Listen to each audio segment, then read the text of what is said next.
এই যে দেখেন, আপনারা অনেকেই বলেন যে এলপিজি মোটরসাইকেল সকালবেলা স্টার্ট নিতে সমস্যা দেখা দেয়, এবং অনেকে কমেন্টস করেন যে এলপিজি বাইকগুলি রেডি পিক আপ বা পাওয়ার কম পাচ্ছেন, শক্তি কমে গেছে, মাইলেজ কম পাচ্ছেন। দেখেন এই বাইকটা থেকে আপনাদেরকে দেখাই যে এলপিজি মোটরসাইকেল টাচ স্ক্রিন হয়ে গেছে, সেলফ টোকা দেওয়ার সাথে সাথে বাইক স্টার্ট হয়ে যাবে। কিভাবে আমি সেটা একটু দেখাই, দেখি বাইকটা গিয়ারে আছে কিনা সেটা একটু দেখি।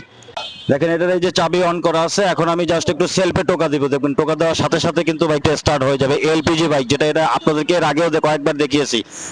এই যে খেয়াল করেন, এক টোকা স্টার্ট হয়ে গেছে। আমি সাউন্ড আপনাদের, এবং আরপিএম কিন্তু 1000 আরপিএম এ থাকে। দেখাই আমি আপনাদেরকে, সাউন্ড দেখাই, আবার খেয়াল করুন। 1000 আরপিএম এ থাকে। বন্ধ করে আমি আবারও টোকা দেবো, তারপর আপনাদের দেখাই। এই যে দেখেন, এই যে টোকায় টোকায় স্টার্ট, প্রতি টোকায় টোকায় বাইক স্টার্ট হবে। এলপিজি বাইক, যারা এই ধরনের সমস্যা আপনারা ভুগতেছেন যে স্টার্ট নিতেছে না, মাইলেজ কম, পাওয়ার বা শক্তি পাচ্ছেন না, তারা আমাদের সাথে যোগাযোগ করতে পারেন। কমেন্ট বক্সে কমেন্টস করবেন, আমরা আমাদের সাথে যোগাযোগের নাম্বার দিব। সেই অ্যাড্রেসে আপনারা এসে আপনাদের বাইকের কাজ করিয়ে নিয়ে যেতে পারবেন 100% একুরেট করে।